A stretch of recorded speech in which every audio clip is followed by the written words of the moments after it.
6월은 호국 보훈의 달입니다. 저도 종종 대전 현충원에 다녀오곤 하는데 어머니 모시고 28년 전 돌아가신 아버지 묘지에 가서 헌화도 하고요.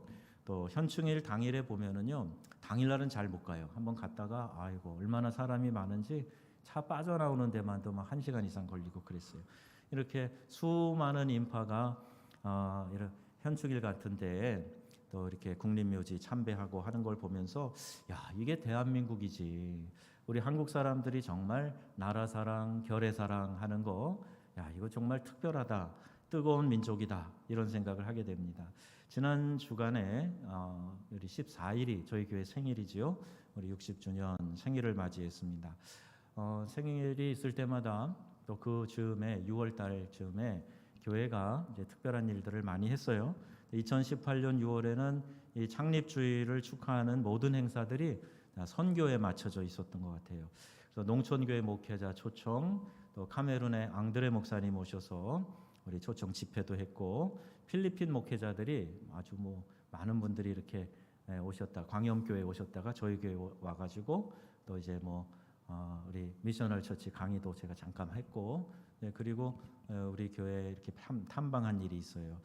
또 차드 선교사 파송한 일도 2018년에 했습니다. 2019년에도 우리 교회 외부 내부 환경 개선과 같은 교회 하드웨어 정비하는데 초점이 맞춰져 있었던 것 같아요. 마당 포장을 했습니다. 또 우리 1차로 교회 음향 공사를 싹 했어요. 영상 장비도 이 카메라도 그때 다 달고 영상 장비 교체를 했어요. 또 새롭게 교회 얼굴 같은 홈페이지도 구축을 했습니다. 그리고 나서 이제 20년, 21년 우리 코로나로 인해서 특별히 많은 것들을 하지 못했고, 올해 들어서 올 2월 초부터 창틀 공사 시작을 했어요. 창틀을 싹 바꾸고 나니까 야, 창틀만 바뀌어도 교회가 이렇게 멋있어지는구나. 그래가지고 막 이렇게 마음이 이렇게 동해가지고 리모델링이 이제 진행이 확 시작이 됐습니다. 3월 달부터 시작을 해서 지난 주일날 이제 리모델링을 완성하고 이 자리에 입당을 했고, 이제 7월 첫 주에 다시 선교사님 2가정을 파송하는 계획을 가지고 있습니다. 다다음 주에요. 자, 이제 새로운 틀을 만든 교회가 그 안에 담을 컨텐츠, 즉 꿈과 방향, 이것을 어떻게 정해야 될까 기도하면서, 우리가 교회가 기본적으로 추구해야 될 여러 가지가 있지만 우리 교회가 대표적으로 또 이번 전북 지역에서 우리 교회가 더 앞장서서 잘할 수 있는 것이 뭐냐, 바로 통일을 준비하는 그런 교회로 세워져 가는 거예요. 통일 준비에 우리 포커스를 맞추어서 교회가 다가올 미래를 잘 준비하면서 앞서가는 교회가 되어야 되겠다. 자, 이런 마음을 갖게 됩니다. 그런데 사람도 교회도 나이 60이 적지 않아요. 그러니까 수많은 역사를 헤치면서 나와왔을 것입니다. 이 나이쯤 되면 새로운 도전보다는 보수, 수구 이런 쪽으로 마음이 기울어지기가 쉬워요. 그래서 나이가 들면서 지켜야 되는 것은 사람의 이 동안, 얼굴이 아니라 동심이다. 이런 이야기도 있습니다. 즉 꿈을 꾸는 마음을 가져야, 그래야 그 사람의 미래가 더 열리고 또 그 사람을 통해서 주변이 복을 누리게 된다는 것이죠. 이곳까지 함께 하신 에베네셀의 하나님께 감사하며 오늘 말씀을 통해서 교회가 나가야 될 비전을 좀 제시해 보려고 합니다. 우리가 비전이라는 말 종종 하는 말이지 않습니까? 우리 아침에도 함께 이 단어를 많이 듣게 되었는데, 꿈, 소망 이런 것들을 비전이라는 말로 영어로 이렇게 표현을 합니다. 그래서 마틴 루터 킹 목사님은 그 비전을 드림이라고 표현을 했다 그랬지요. 그래서 나에게는 꿈이 있다. 자, 그러면서 그 꿈을 위해서 노력하고 희생하고 이제 그렇게 살았던 것이고, 결국에는 그 꿈을 이루어내는 것을 보게 됩니다.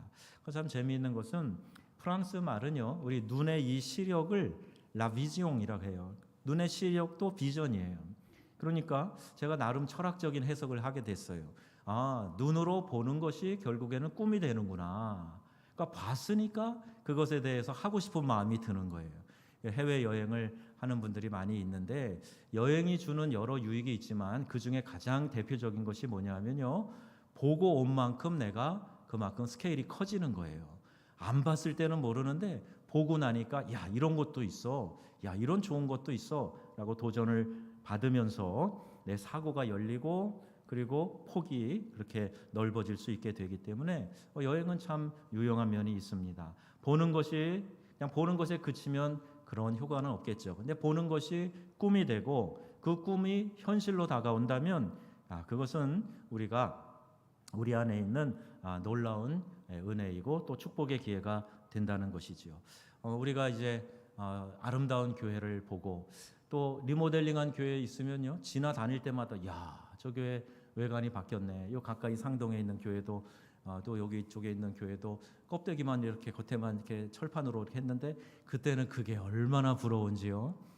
그 이제 이른바 징크 판넬이라 그러더라고요. 그래서 야 저런 거라도 좀 붙이고 싶다 그런 생각을 했는데 지금은 우리가 그 판넬이요 별로 아닌 걸로 보여요. 다른 교회가 그렇게 부럽더니 이제는 한 개도 안 부러워요. 우리는 예쁜 돌로 붙이고 계획에도 없던 외관까지 이렇게 예쁘게 꾸미고 실내도 완전히 뜯어서 새롭게 하고 그러니까 아주 이게 얼마나 좋은지 몰라요. 그러니까 보면서 부러워하면서 꿈꾸면서 기대하면서 그랬더니 하나님께서 우리에게 최선의 것을 아름다운 것을 주신 줄로 믿습니다. 보는 게 꽤 중요하단 말이에요. 보면서 꿈을 키우는 거예요. 그래서 대도시에 가서 있는 사람들은 나도 모르게 온 맵시나 또 이런 것들이 좀 달라지잖아요. 자꾸 보는 게 수준이 올라가서 그런 것 같아요.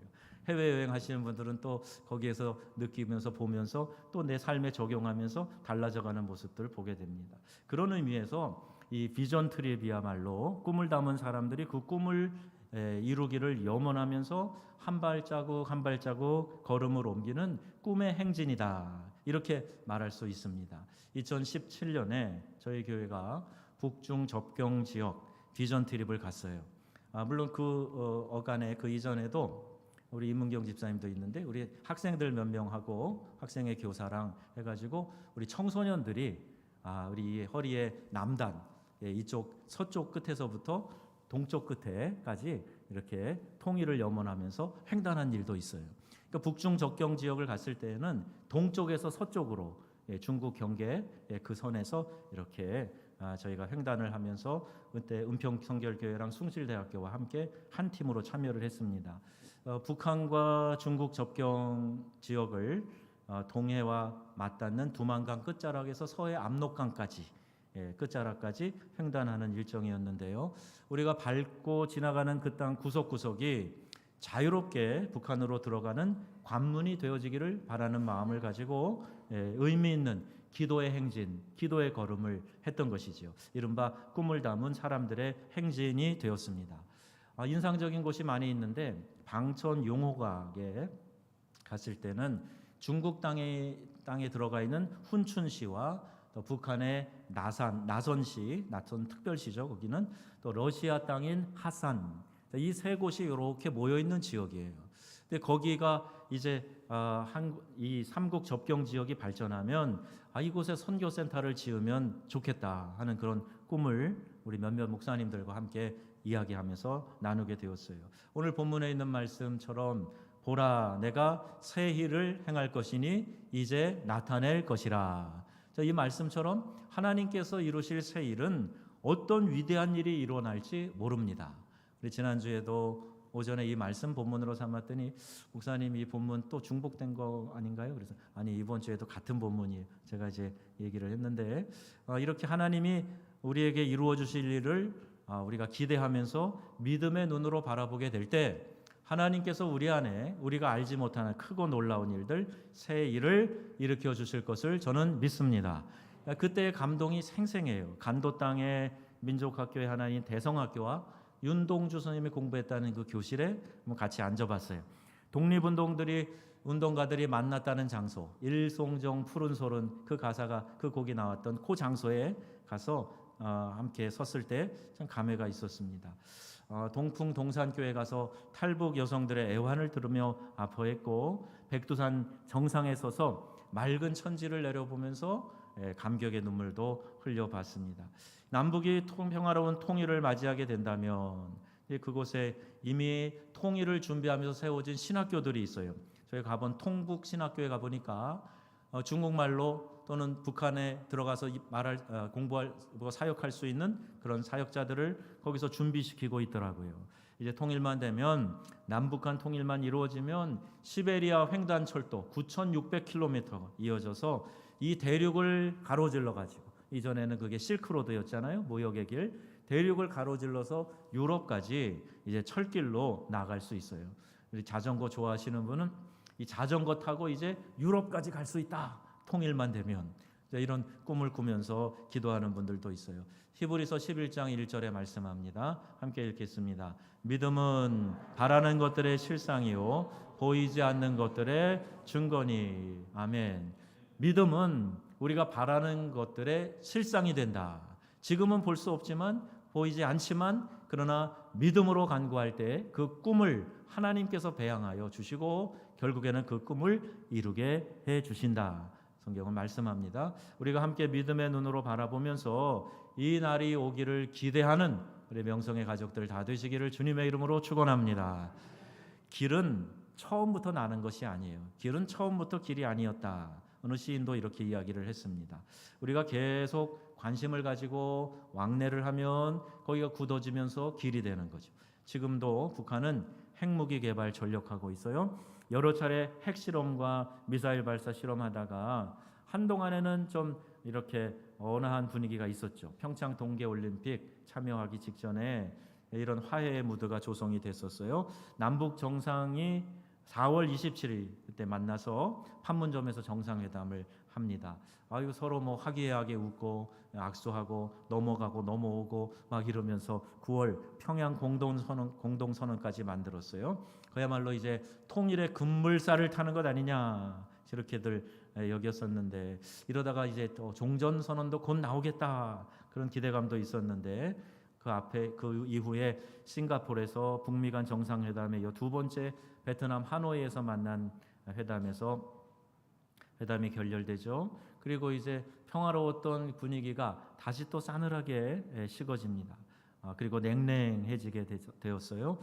이때 평화로운 국면에서 다시 갈등의 상황으로 접어들고 우리가 지금 또 그 길을 답답한 마음을 가지고 가고 있습니다. 길이 합쳐지다가 또다시 갈라지는 것처럼 그렇게 보여져요. 나를 돌아보게 하는 것이 몇 개 있다 그럽니다. 자기 성찰을 하는 게 시간을 보면서 몇 시가 됐구나. 그 다음에 거울 바라보면서 내 모습이 어떻구나.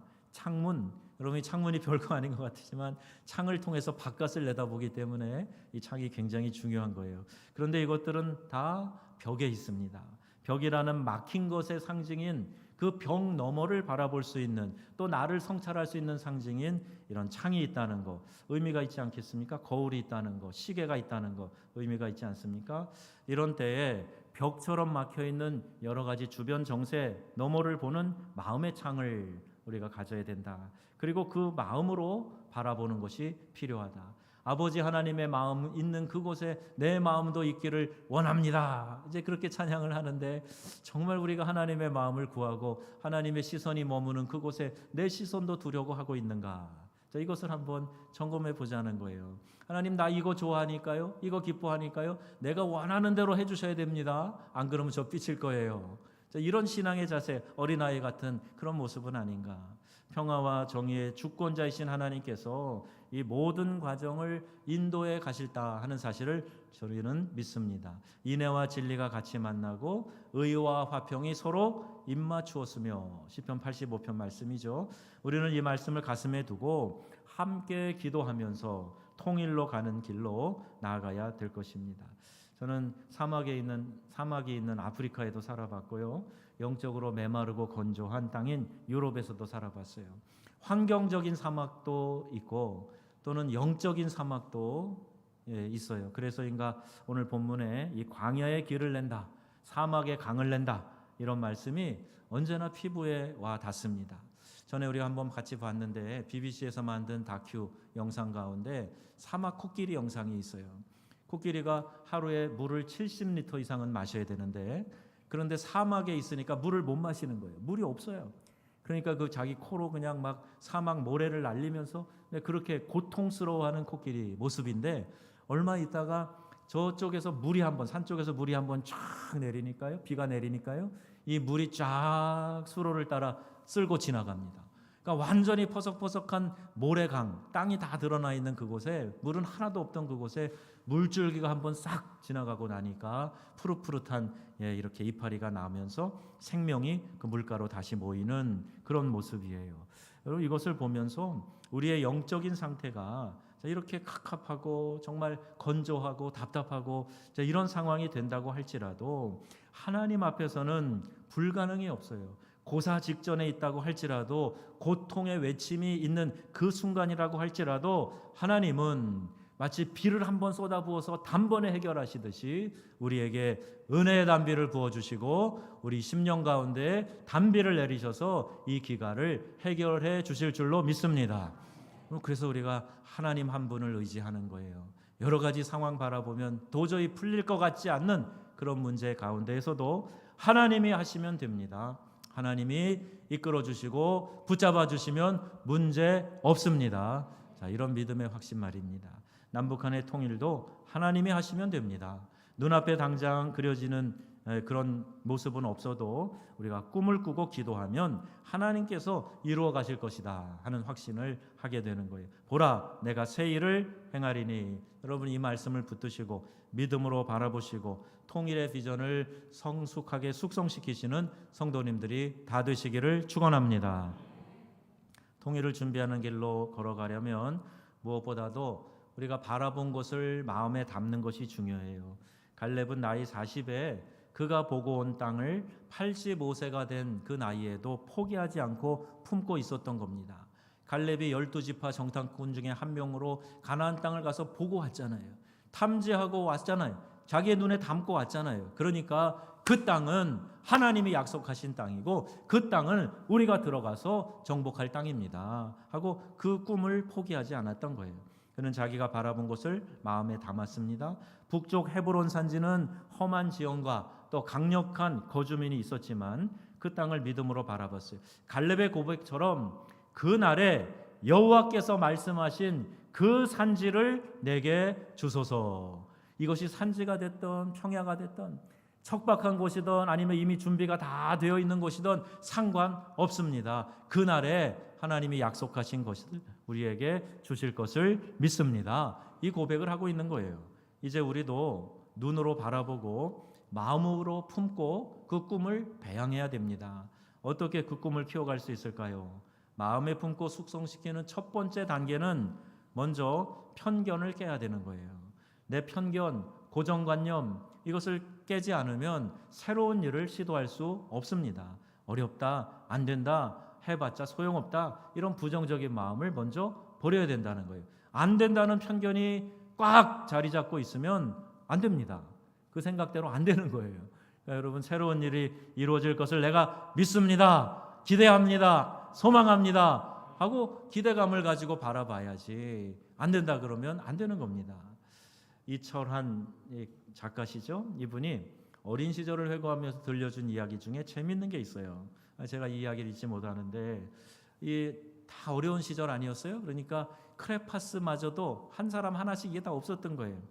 그러니까 학교에서 그림 그린다 그러면 옆에 동무의 크레파스를 빌려가지고 이렇게 그리고 그러는 건데, 이 꼬마 철한이가 포스터 경시대회 때 그림을 그리지 못하고 가만히 있는 겁니다.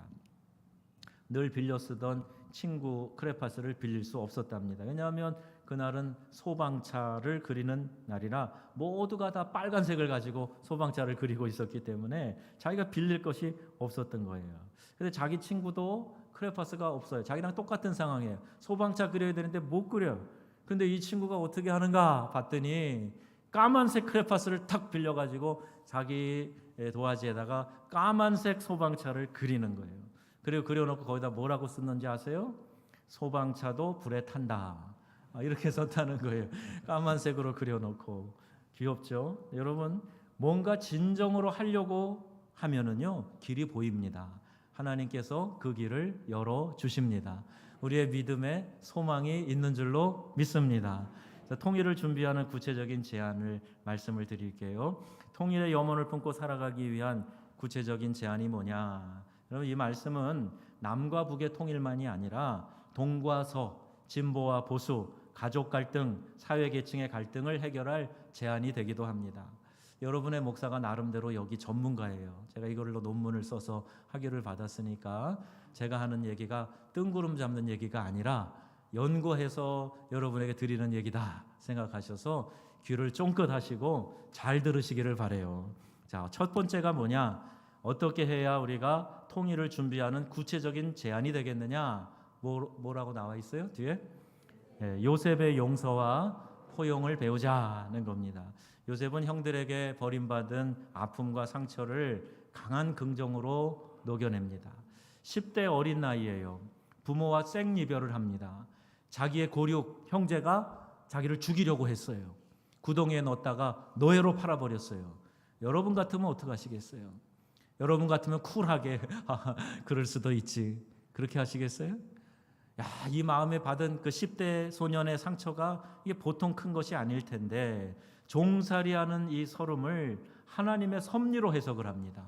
그는 자신을 죽이려고 했던 형들을 포용할 수 있는 큰 인물이 된 거예요. 나면서부터 그러지 않았을 것 같아요. 그런데 그 고통의 시간을 보내면서 하나님과 나만의 독대하는 시간을 내가 코람데오의 정신으로 살아가면서 그가 이렇게 커진 거예요.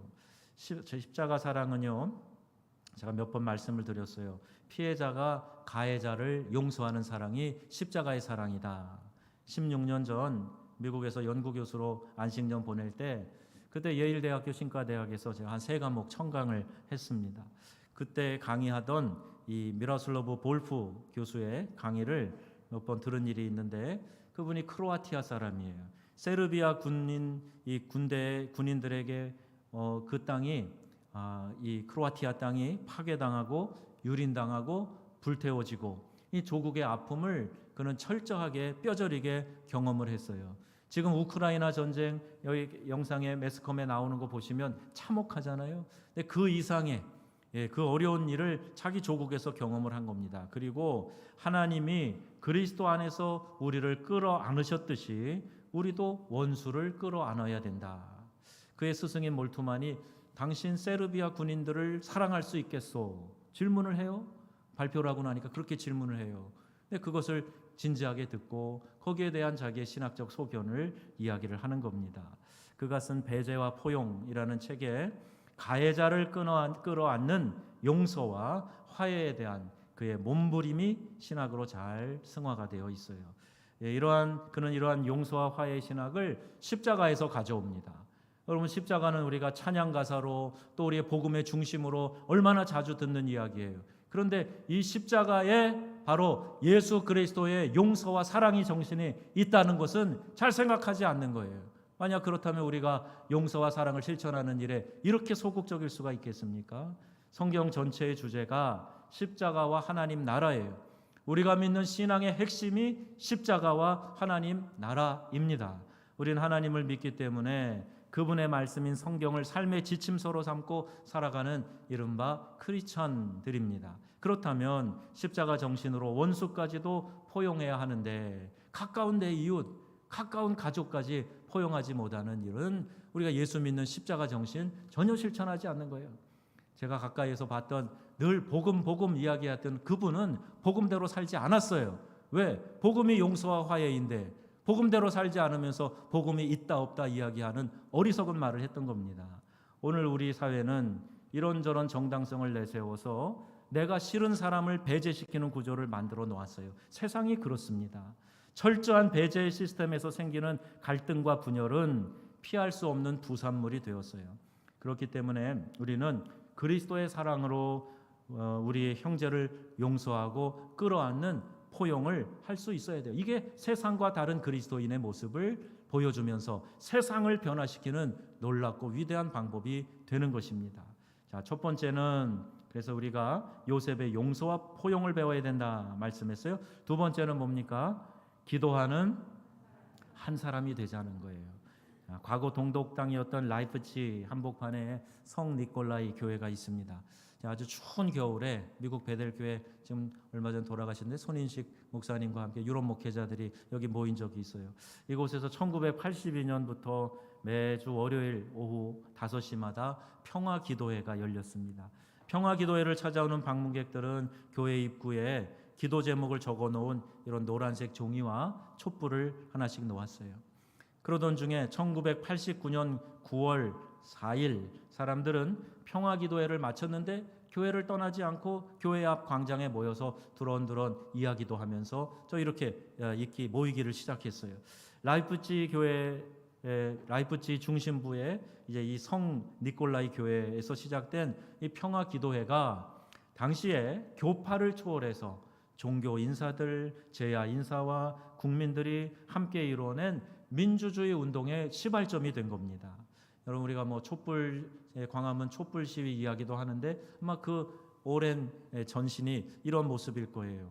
장벽 붕괴 한 달 전인 1989년 10월 9일 평화기도회 후에 이 월요 시위에 참여한 인원이 무려 7만 명이 가담했다고 그럽니다. 동독 시민들이 모두 거리로 나와서 함께 손에 잡고 거대한 원을 그리면서 비폭력, 카이네 게발트를 외치면서 비폭력 외치면서 그들이 거리에서 이렇게 시위를 했던 거죠. 이 작은 불씨가 성 니콜라이 교회에서 몇몇이 모여서 시작된 이 통일을 염원하는 기도의 작은 불씨가 결국 동독 전체에 퍼져나가게 되었고 서독도 함께 기도하게 되었고 결국 1989년 11월 9일 베를린 장벽이 무너집니다. 아주 우스운 사건 하나로 무너지게 돼요. 방송 아나운서 앵커가 이야기를 잘못한 것이 그게 도화선이 돼가지고요. 사람들이 우르르 쏟아져 나와서 진짜 통일이 다 협약이 된 것처럼 그래가지고 장벽을 부수면서 막 이렇게 시작이 돼요. 여러분 하나님이 하시면 놀라운 일이 아주 우스운 방법으로도 일어나는 줄로 믿습니다. 존 낙스가 영국인이죠. 이런 이야기를 해요. 기도하는 한 사람이 기도 없는 한 민족보다 강하다. 정말 하나님 앞에 기도하는 한 사람만 있으면 그 민족 망하지 않는다. 오히려 기도 없는 그 힘 자랑하는 민족보다 강하다는 거예요. 한 사람이 통일을 바라보며 무엇보다 먼저 우리가 기도의 불씨를 일으켜야 됩니다. 갈등이 있는 관계를 푸는 길은 먼저 내가 하나님께 나아가 무릎 꿇고 기도하는 것으로부터 시작되는 줄로 믿습니다. 하나님께 나아가 내가 기도하는 거예요. 세 번째는요, 대화와 함께 사는 연습, 이게 필요해요. 이게 통일을 준비하는 구체적인 방법입니다. 몇 해 전에 숭실 창학 120주년 기념 강좌에서 전 유엔 대사를 지내셨던 앤드류 영이라는 분, 연세가 많이 되셨어요. 그분이 오셨어요. 그 목사님이신데 이런 이야기를 전했습니다. 그는 마틴 루터 킹 목사님을 보좌하던 시절부터 지금까지 그의 인생을 돌아보면서 지속적으로 대화하는 한 싸우지 않게 될 것이다. 이런 논지를 거듭거듭 이야기를 해요. 제가 여러 번 들었어요. 대화를 지속적으로 하고 있는 한 결단코 전쟁은 일어나지 않는다. 대화를 지속적으로 하게 되면 결국에는 오해도 불식되고 그리고 관계도 회복된다. 이런 얘기예요. 이 이야기를 여러 번 논지로 거듭 강조했습니다. 앤드류 영 전 대사가 기조연설에서 갈등과 분쟁 속에서 가장 필요한 것은 존중과 경청이라고 하면서 서로를 용서하는 자세로 대화한다면 이 남북 간의 갈등이 해결될 수 있다. 이렇게 강조를 했습니다. 제가 서두에 앞에서 요 단락에서 말씀드렸지만 남과 북의 통일 문제만이 아니에요. 지금 이 나라가 얼마나 심각하게 선거 때마다 우리가 확인해 보잖아요. 얼마나 이 지역 간의 동서 간의 갈등이 심한지 몰라요. 그리고 다른 사람을 배제시키려고 하는 것이 얼마나 우리의 뿌리 속 깊이 이 정서가 박혀 있는지 몰라요. 오죽하면 탈북민들이 거기 북한이 지긋지긋하고 싫다고 넘어왔다가 아이고 여기가 더 살기가 어렵네. 우리가 철저히 배제당하네. 그리고 다시 돌아가는 일이 생깁니까? 우리가 이토록 배타적인 사람들이에요. 그래서 복음 안에서 하나 되고 화합하고 용서하고 그리고 주님의 뜻을 실천하는 십자가 정신, 이것이 없다면 통일이 축복이 아니라 대박이 아니라 이 통일 자체가 재앙이 될 수 있다는 거예요. 남쪽에 있는 우리끼리도 화목하게 용서하면서 서로 보듬으며 살지 못하는데 완전히 사고도 다르고 체계도 다른 북한 사람들 2천만 명 이상이 합쳐지면 이 나라가 정말 어떻게 되겠는가 염려하는 사람들도 많이 있어요. 그래서 우리 믿음의 사람들이 필요한 겁니다. 십자가 정신으로, 복음의 정신으로 이웃을 사랑하고 형제 자매들을 사랑하고 끌어안고, 그리고 교회 공동체 안에서 그런 사랑을 훈련받고 실습하고 하는 믿음의 공동체에 우리 성도들이 필요한 거예요. 내 주변에 있는 사람들과 대화하고 소통하는 일이 함께 사는 훈련입니다. 마음에 맞는 사람끼리만 소통하고 더 나아가 그룹을 만들어서 다른 사람을 배제시키는 것, 하나님의 뜻이 아닙니다. 대화하고 만나고 소통을 잘하는 우리 믿음의 귀한 성도님들이 다 되시기를 주님의 이름으로 축원합니다. 믿음의 성도는 내가 교회 안에서 만나는 모든 사람들 가운데 불편한 사람이 없어야 돼요. 내가 좀 더 취향이 맞는 사람, 또는 어떤 성격이나 이런 것들이 조화가 맞는 사람, 기질이 나랑 부닥김이 적은 사람 있어요. 그러나 그럼에도 불구하고 그 안에서 나와 좀 기질이 안 맞고 자주 투닥거리고 부딪히는 사람이 있어도, 그러나 그리스도의 사랑으로 그를 계속 품고 가까이 하고 말하잖아요. 끊임없이 대화하는 한 싸우지 않게 될 것이다 이야기하잖아요. 같이 대화하며 말을 섞으며 같이 교제하며 이렇게 믿음의 실습을 하는 것, 이게 통일을 준비하는 구체적인 제언이 되는 것입니다. 사랑하는 성도 여러분, 오늘 우리 주님께서는 우리에게 새 일을 행하시고 싶으셔서 보라 내가 새 일을 행하리라 말씀하세요. 통일은 분명히 놀라운 새 일이 되는 것입니다. 그 어떤 상황에서도 통일은 하나님이 하시면 됩니다. 동시에 통일은 우리가 준비된 만큼 빨리 허락해 주실 것입니다. 통일의 때는 언제인가? 저는 이렇게 봐요. 기도의 분량이 채워질 때입니다.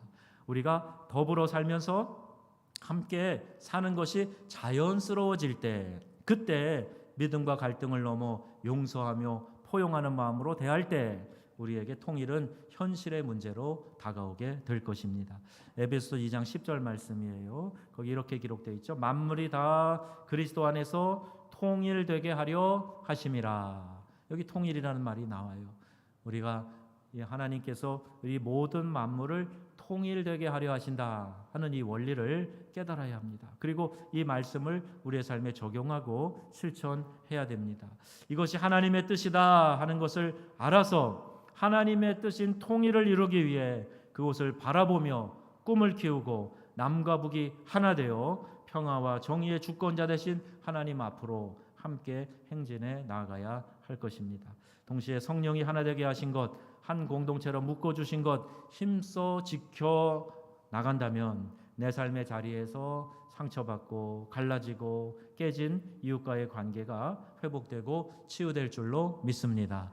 우리 성도들은 역청의 역할을 하는 사람들이에요.